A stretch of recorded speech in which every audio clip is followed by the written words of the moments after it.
2.5, last section of Module 1. So this is measures of position. So measures of position talks about where does the data entry fall in position to the whole entire data set. First part, second part, middle, what are we talking about?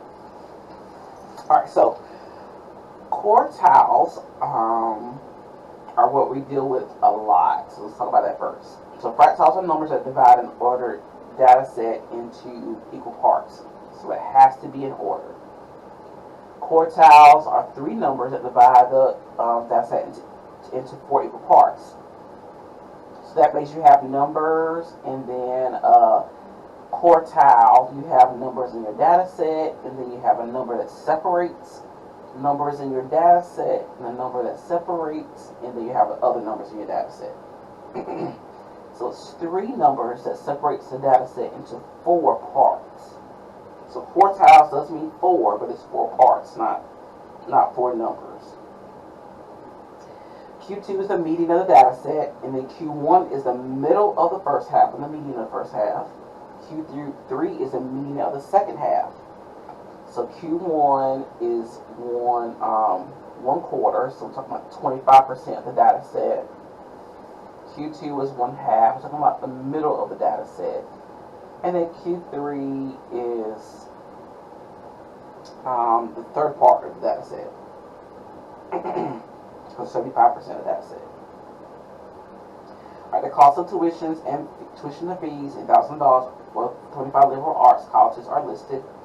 Use technology to find the first, second, and third quartiles. What do you observe? Alright, so we're going to use technology, and we're going to talk about, this should be 39. I'll make that a 39 right there, if you don't mind. If it's not already there, I must have an old sheet. We're going to talk about what does this mean when you put them all together.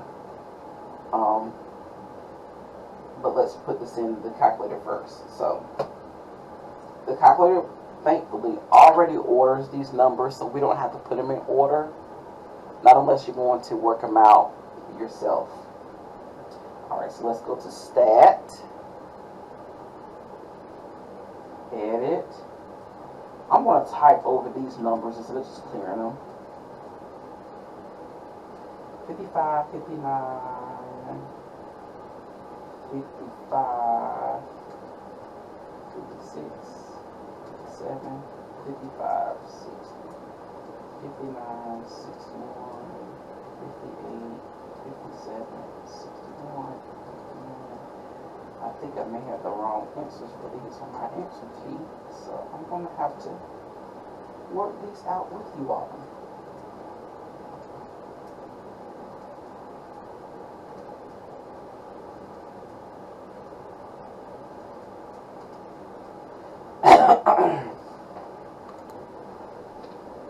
Alright, I think these are correct. So second mode to get out of this. So we listed our data in L1. We're going to stat calc, and we're going down to Q1, median, and Q3. So the same median that we use for measures of central tendency is going to be our Q2. Okay, so let's see. Hopefully I got these correct. So stat. Let's glare out. Calc. One bar stat. I want to make sure I delete that L2 because we don't have an L2 for this one. It'll give you a funky error if you leave it there. And if you get an error in your calculator, let me know, and I'll be happy to try to figure out what's going on and what happened. Okay, so let's go down. It takes about 2 or 3 downs to get to your answer. So Q1 is 47. Q2 is 55. And Q3 is 58.5.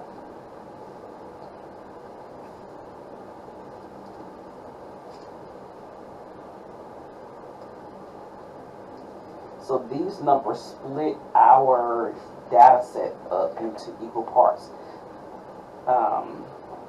Equal parts. So interpret the results.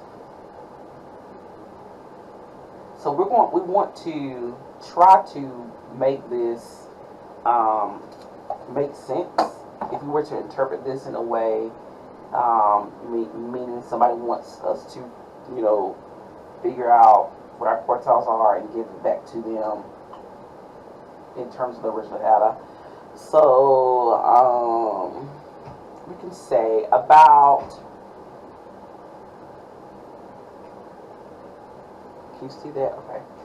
About 1/4 of these colleges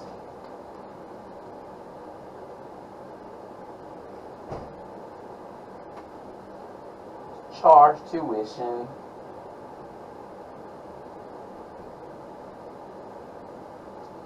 of $47,000 or less. So that Q1 had a 47.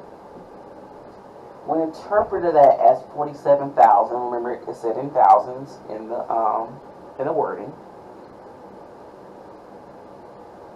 So about 1/4 charged $47,000 or less. About half charged $55,000 or less.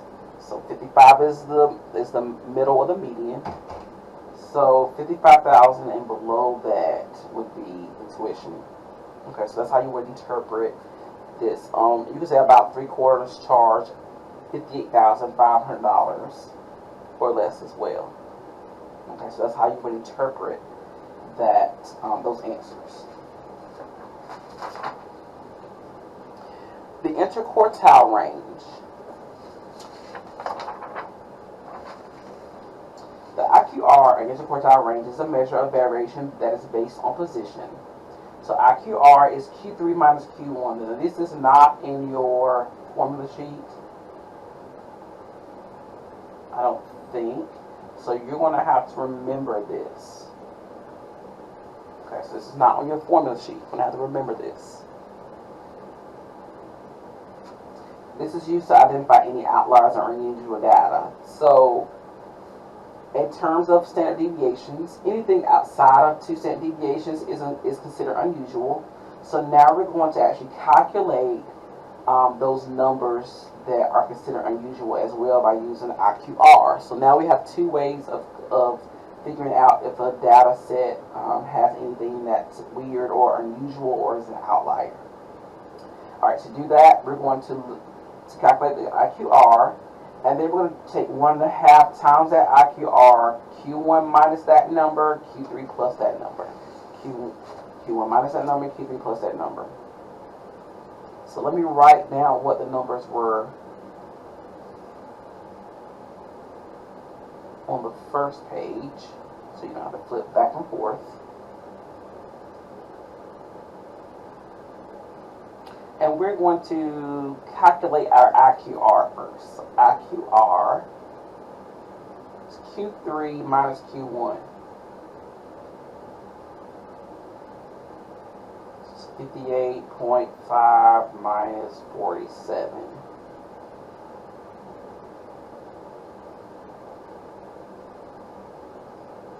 And that is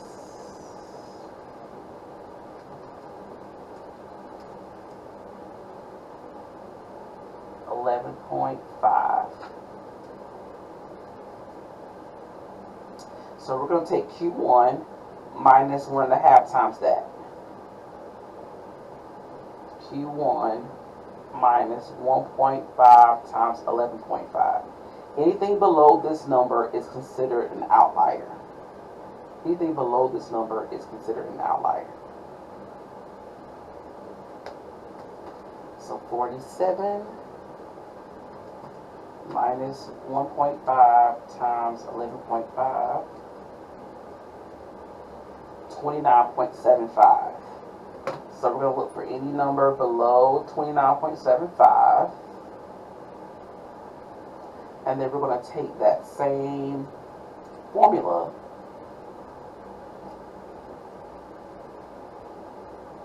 $58.5 plus 1.5 times 11.5.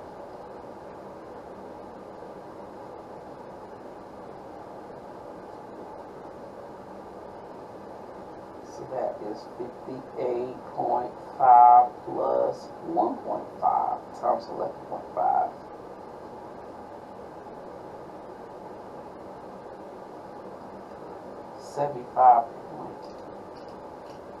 What am I writing today? 75.75.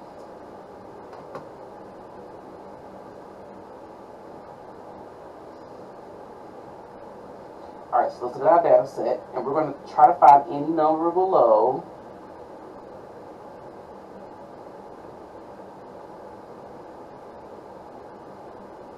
below 29.75 or close to it. Any number above 75.75 or close to it. Close to it means it's within a couple of numbers. It's probably still considered an outlier. Alright, so let's look at, so any number below 29.75. So any number below 30 above 76. Below 30 above 76. We have one below 30, none above 76.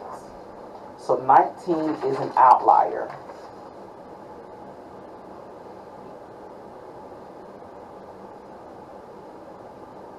It was below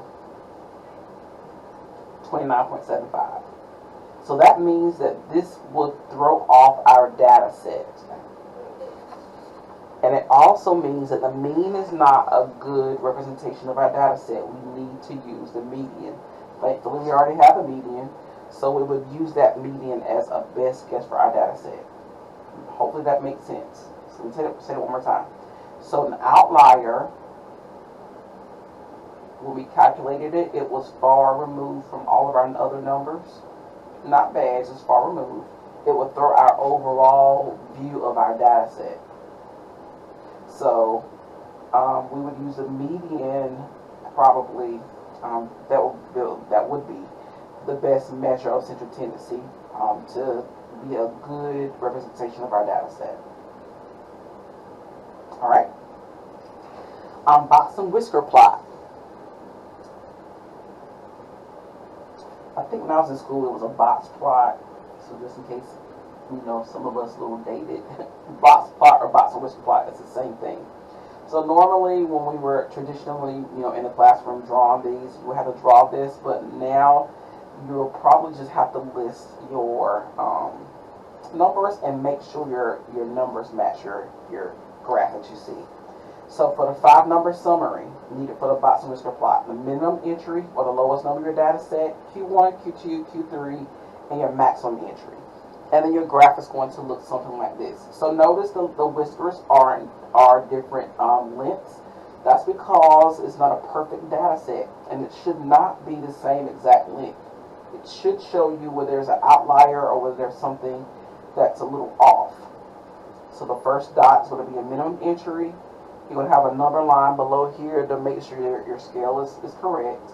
Minimum entry, Q1, Q2, Q3, so your quartiles have a box around it, and the Q2 has a line down it, and then your minimum maximum entry is the distance between your boxes or your quartiles and your entries. So here's what it looks like for our tuition and fees. Here's what it looks like for our tuition and fees. So remember, 19 was an outlier. We can clearly see it because when I look at my number line, that 19 is way off and everything else is pretty much, around each other. All right, so that's what the box and whisker plot kind of shows you. All right, percentiles and other fractiles. So you've heard the word percentile probably when you'll hear it when you take your standardized tests. You'll hear something about percentiles. percentiles are how many people are below you. So if you have a pretty high percentile, that means you have a lot of people below you. If your percentile is about 50%, that means you have people above you, people below you is the same amount. So even when you take your kids to your doctor's appointments, they'll give you the percentile. If you have a really tall child, then the percentile will be in the 80s and 90s for their age. So that's where you've heard that percentile before. Alright, so how do we actually find that? How do they actually calculate that number? To find percentile,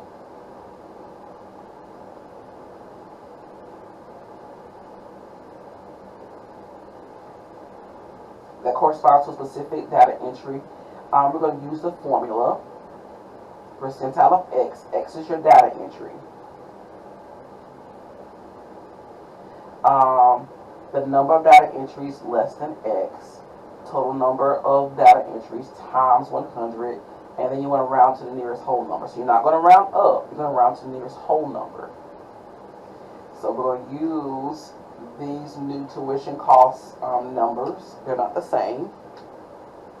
And we're going to find the percentiles of these. So find a percentile that corresponds to $34,000. So here I have two of those. So these are both 34, so they're not below 34. So I need to count starting here. So these are 34. Can't count those. I'll count the numbers below that. 1, 2, 3, 4, 5, 6, 7, 8. There are 8 numbers below 34. And there's 25 altogether. And we're going to multiply that by 100 to get our percentile. And what do you get? What do you get? What do you get?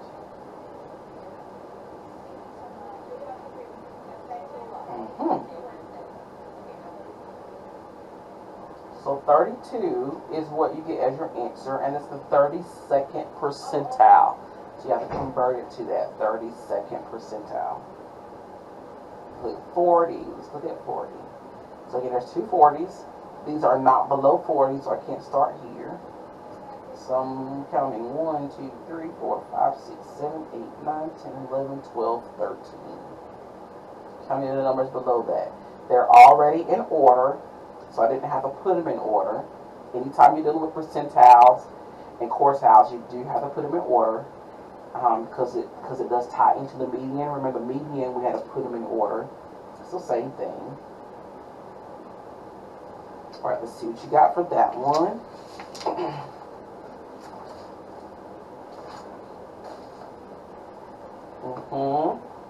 Good job. So 52nd percentile. Good.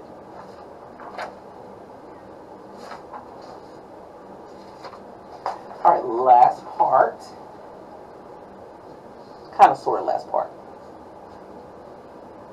The standard score. So we're going to be dealing with the standard score a lot in statistics. That is what like the basis of statistics is.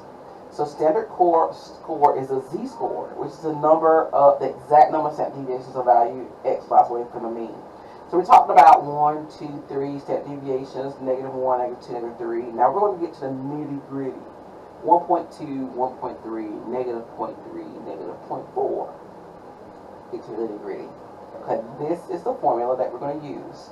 Data entry minus mean divided by standard deviation. That's going to convert your data entry into an exact standard deviation. So we're getting in between these numbers now.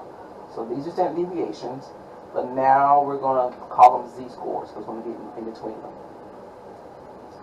Just as a reminder, usual, you can't see this because it's not in color, sorry. It won't let me color here. Usual is anything in here. Anything outside of that is unusual. Very unusual is the threes. You get them every now and then, but very unusual is your threes. Alright, the mean speed of vehicles along a stretch of highway is 56 miles per hour with a standard deviation of 4 miles per hour. You measure the speeds of 3 cars traveling along the stretch of highway at 62 miles per hour, 47 miles per hour, and 56 miles per hour. Find the z-score that corresponds to each speed. Assume the distribution of the speeds is approximately bell-shaped. Alright, so approximately bell-shaped. We're talking about those 68, 95, 99.7, but we're getting into detail now. So let me just write out the mean. That was 56. Standard deviation, it was said is 4. So you can actually draw out your line here, or you just do the math. So let's just do the math. So Z equals what for 62 miles per hour? We have our X minus our mean divided by standard deviation. X minus mean divided by standard deviation. And what did you get? Yep, 1.5. If you want to draw a quick graph, I'll draw the graph while you go ahead with the rest.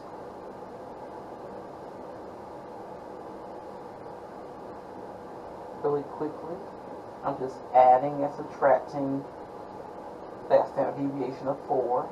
That's how I'm getting those numbers. So we'll talk about, does it make sense?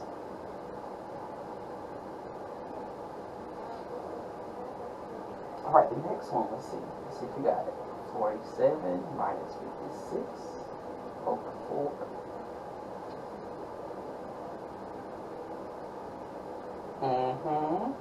Negative 2.25, good. Z, 56 minus 56 over 4.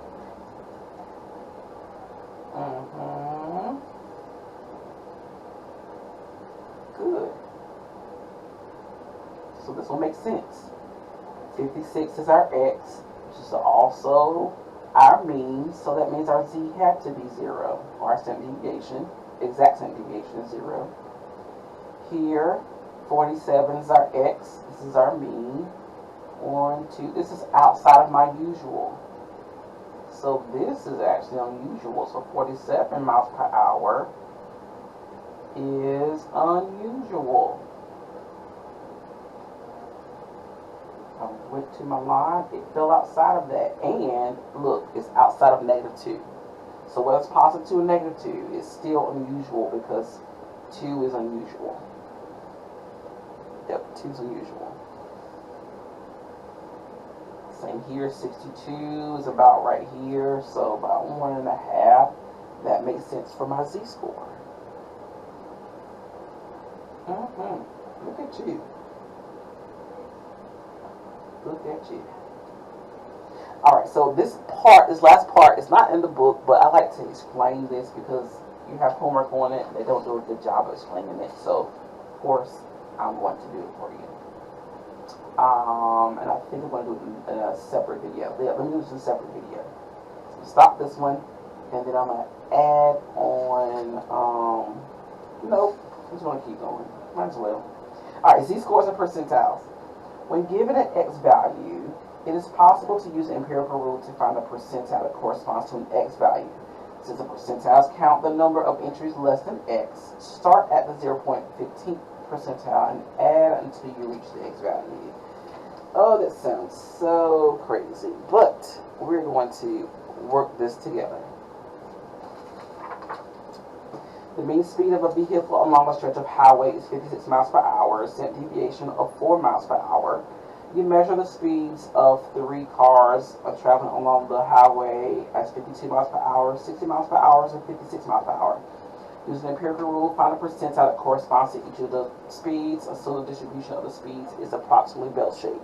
So let me see if I can put this in the same frame.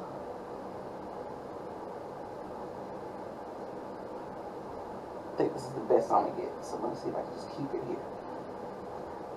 Alright, so let's label our graph. In the middle, we have 56 miles per hour. And then we have 1, 2, 3.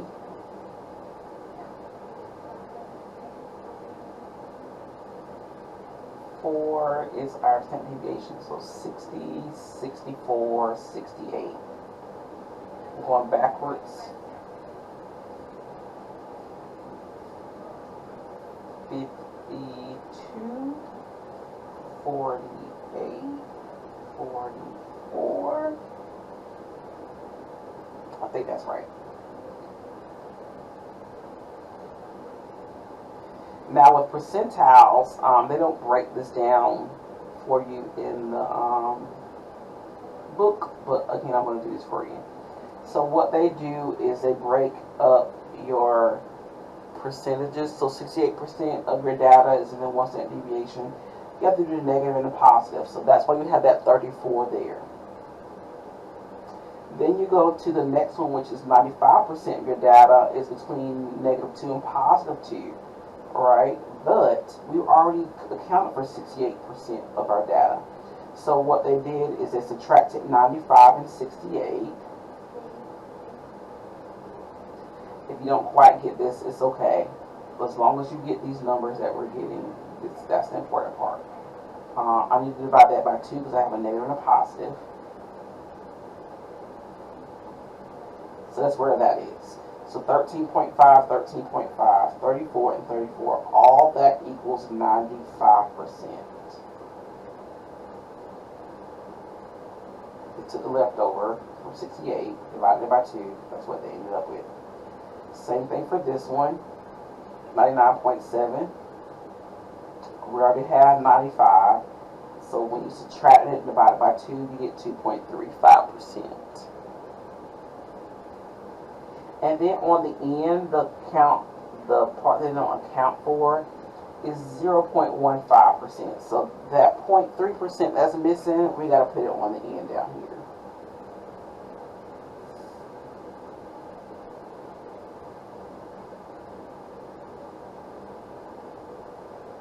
Okay, so now we're going to take those 3 speeds and we're going to connect it to a percentile. Starting from the left, remember percentile always means start down here, and we're going to add until we get to our number. So the first number that they have is 52 miles per hour. So 52 miles per hour, we're going to add all of these percentages to get our percentile. So for 52 miles per hour, I'm going to put it right here so I can stay in the same frame. I'm going to add 0.15 plus 2.35 plus 13.5.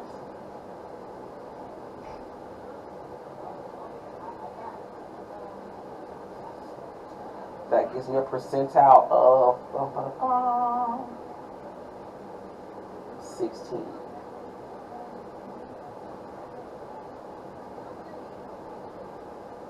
Sixteenth percentile.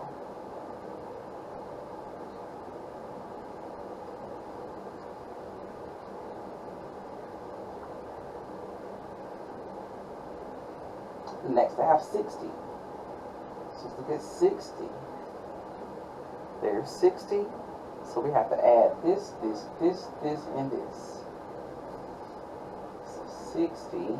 Can I get it in here? X equals 60. I'm adding 0.15 plus 2.35 plus 13.5 plus 34 and 34.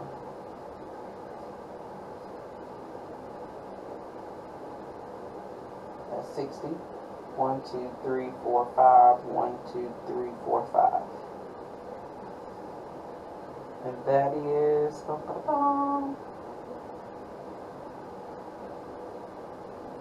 fourth percentile.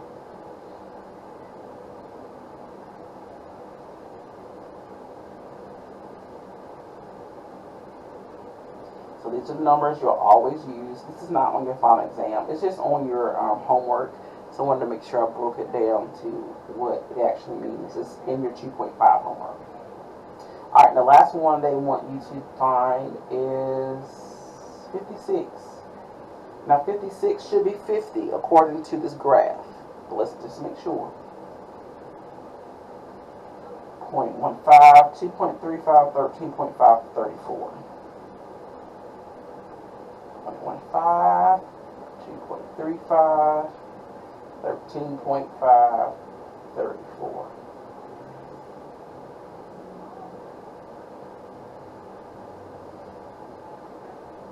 Yep. 50th percentile. Boop.